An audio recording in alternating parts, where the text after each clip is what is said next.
Hi, I'm Milena and welcome back to my channel. Today I am introducing my new TBR game. I have been doing a TBR game with a wheel for a little bit. I decided I wanted a more personal TBR game. I wanted to be a little bit extra. Well, I did. I spent a lot of time on this, mainly on drawing and painting the TBR board. The design phase was maybe quite quick because I based it on an existing game. And I don't really know if this game is a thing internationally. Literally translated, it is goose board. In Dutch it's ganzenboard. It sounds really ganzenboard, really rough. It's a very simple board game and I transformed it into a TBR game, but it was a lot of work to make it. So without further ado, I'm going to show you the board that I'm sure you already saw in the thumbnail. Now you can see how insanely big it is. It is really big, maybe a little bit too big, but we're going extra on this channel today. So this is my TBR board and it's an absolute giant. The back is pink because, you know, my color on this channel is pink. So I based it on ganzenboard in a way that you have 63 tiles that all have different colors, different prompts, different genres. I will explain the game in a little bit when I've put it down and I'm not breaking my shoulders holding this up. But this is the TBR board. I wanted to give it my all, be a little bit extra, and I can honestly say that this is the best I can do when it comes to crafts and arts. I'm going to put it down. So as you could probably see, in the middle you have the game, and on the edge, on the decoration, because it's a bookish game, I drew some book covers and some book spines mainly. And all the spines have a little bit of a hint towards mainly classics and classics editions because I love those. And if you're new to my channel, I read mainly classics, some literary fiction, some historical fiction. I'm going to explain to you how the board works in a minute, and then you can simultaneously kind of see what kind of books I read. And because I wanted to make it a little bit more difficult for myself, then instead of just having genres to pick, I designed this very tiny little TBR cards. Okay, the design initially was bigger, but it's really hard to get these printed. So these are quite a small size, like business card size, which was the only affordable way for me to print it. And even though I wanted to get extra with this, I don't have the budget to get really extra. This is what they look like. And then on the back you have the prompts. So I just used some stickers so I can change out the prompts if they've come up like twice or they don't really work. And I have about 30 of these, so I think I can use these at least for a year without having any doubles. I'll leave all the cards with the prompts and a photo, bit of a digital version of the board in the description down below if you want to play it. Go ahead. If it's for personal use, then do whatever you want with it. If you're going to share it in a video, social media, don't forget to give me the credit for the designs, stuff like that. So without me chatting your ear off for a very long time, I'm going to explain to you how the board works. Okay, this is the TBR board. I hope you can see it. So every time I start of course with start. So over here I have the TBR cards, and the very first tile is a TBR card tile. So it means that if I land on one of those tiles, I'll have to pick a TBR card that has a prompt. For example, the first one has book you're not sure about.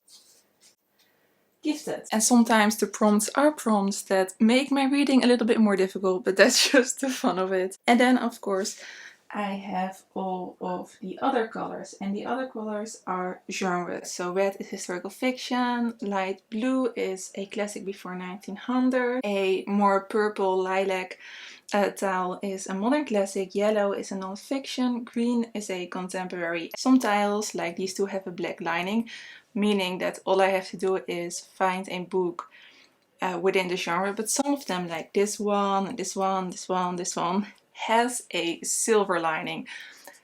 Pun non-intended, but it makes my life while I play this game a little bit more difficult, because it means that I have to pick a genre. So for example, if I throw 4 in a little bit, that means that I need to pick a modern classic, but I need to pick a modern classic that also coincides with one of the TBR cards, because a silver lining means that I have to pick a TBR card. If I would throw 4, I would have to pick a modern classic with a set author name, meaning that I let a random letter generator pick a letter. Then I would have to find a modern classic with an author that has that letter in its name, the first name or the last name. I'm not going to make it too difficult. So because this makes the prompt so incredibly specific, I get 1 life in every game. Go back to the tile I came from and draw again. So there are a few tiles left. These are these white golden tiles who have more individual fun prompts. So there are 2 tiles that have 20, meaning that I let a random number generator pick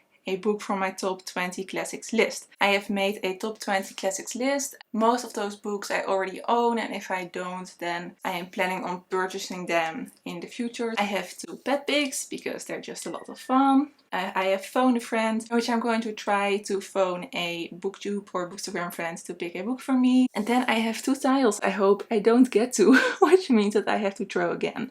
Planning for now to do 6 draws, and if I cannot fit any book club reads in there, it may be 7. But if I land on one of these 2, it might become 7 or 8. And the last 3 titles are from authors whose backlist I want to read. So I have Virginia Woolf, Jane Austen and Toni Morrison. So if I land on one of those, I will pick a book from one of them that I haven't read yet. So if you want to play this game as well, you can of course change this for genres that fit your taste, and then it's, I think, a pretty easy game for anyone to play.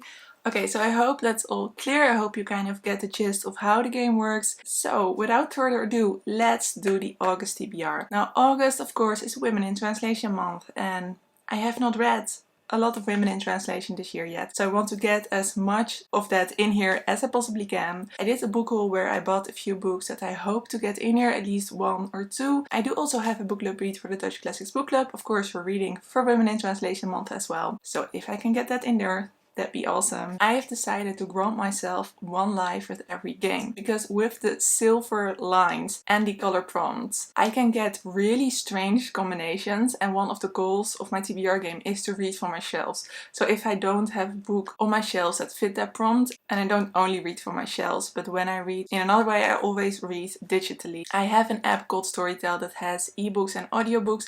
I pay, I think, about 12 euros every month. So I will look on that app as well to find a book, especially audiobooks, because I always want to add 1 or 2 audiobooks in the mix as well with the TBR. So if I can't find anything for that prompt, because some combinations can just be impossible, I'll grant myself a life and I'll get back to the previous style and throw again. So let's start. Let's start the August TBR. I do have a very cute bookish pin, but that one is currently stuck at customs. So I'm just going to use this little rock for this game. So we're beginning over here at start. And the first row,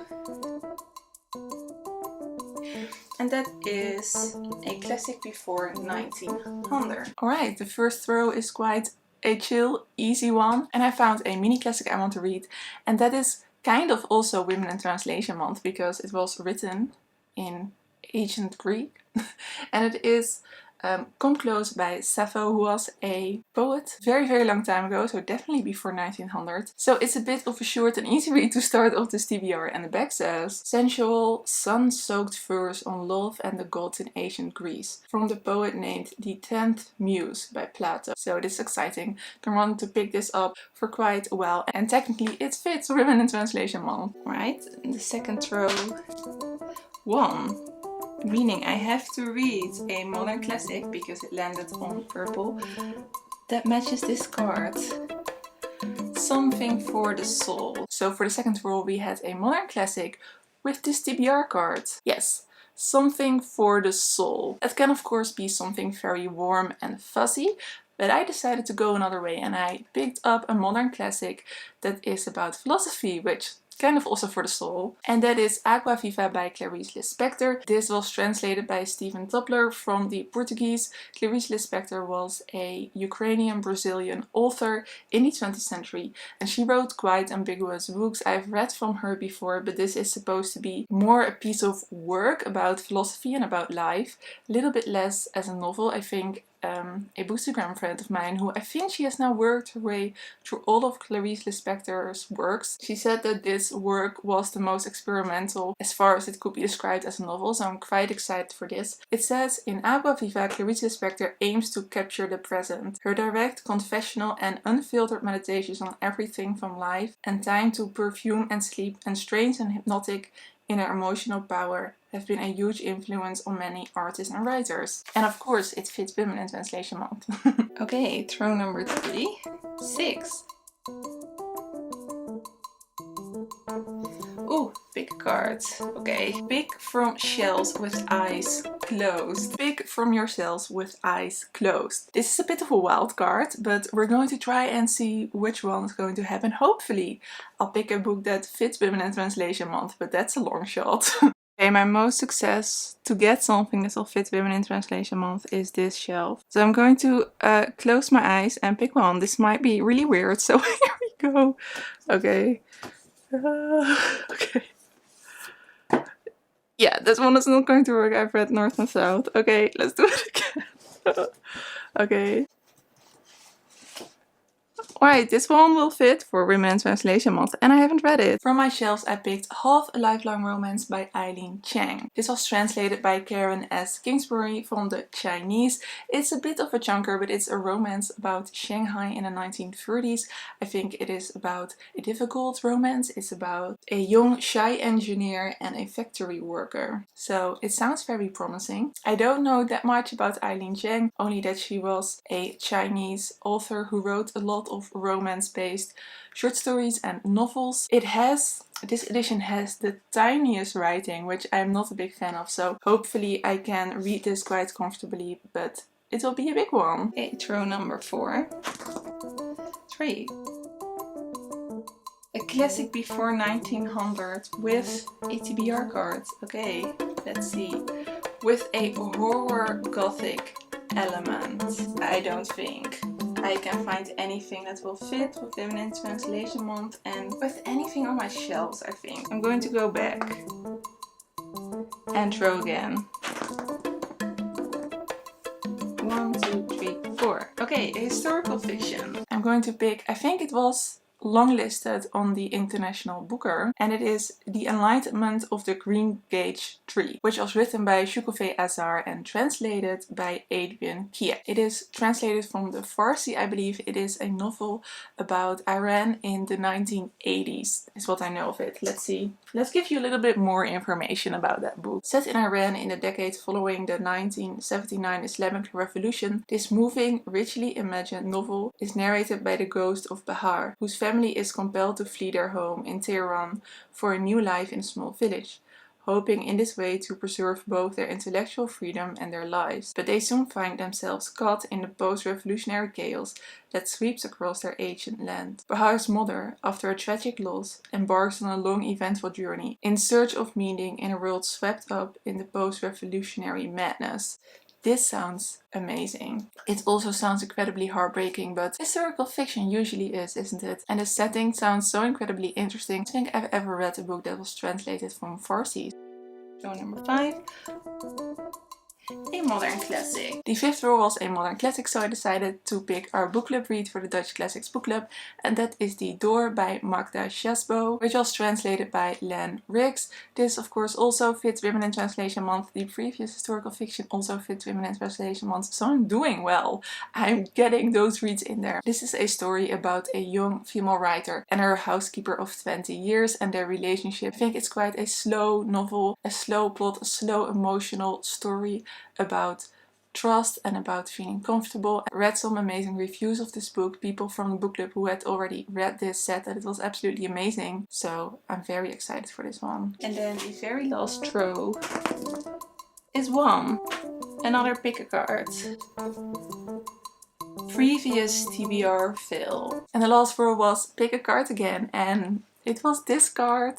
It is previous TBR fill. It happens people. Sometimes we fill our TBRs. So I have had 2 actual TBR fills of books that I didn't even start in a month since doing these TBR games on YouTube. Of course, previously other TBR games. So I've picked the 2. I don't know why, but very often I leave my most anticipated book for last. I don't know why. It's like first eating your vegetables before you get to the good part. I do that too.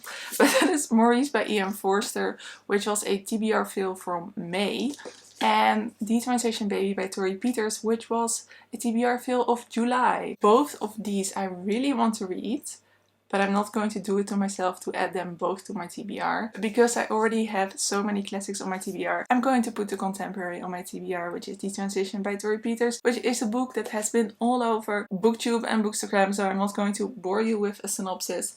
But basically it's a story about 3 people raising a child in unlikely circumstances. So those were all the roles. This is my August TBR, including of course The Enlightenment of the Green Gage Tree. All of these books, except for The Transition Baby, are for Women in Translation Month, so I'm really excited for that. I'm really happy to have been able to put the books that I actually bought for Women in Translation Month in there. There are still 2 books that I bought for Women in Translation Month that I haven't put on my TBR. I would like to say that I want to read them as well, but let's be honest, that's probably not going to happen, especially not because I think these all are quite demanding reads. Let me know if you've read any of these and what you thought of them. So let me know what you think of the TBR board, of the TBR game. There's one thing I haven't added to the TBR yet, because I think it will take me about 3 to 4 months to finish the board, because when I play, I remember where I left and I continue the next month, of course, but I don't have like a reward for myself when I finish the board, and it does sound really exciting. So if you have any fun ideas of how I can reward myself after I've finished the entire board, please let me know. Thank you again so much for watching the introduction to my TBR game and my August TBR. I hope you can tell that I'm really excited and that I'm really happy about this. And I love doing these TBR videos, and I love that I now have a more personalized to me TBR game. If you enjoyed this video, don't forget to subscribe, and I hope to see you in another video. Doei!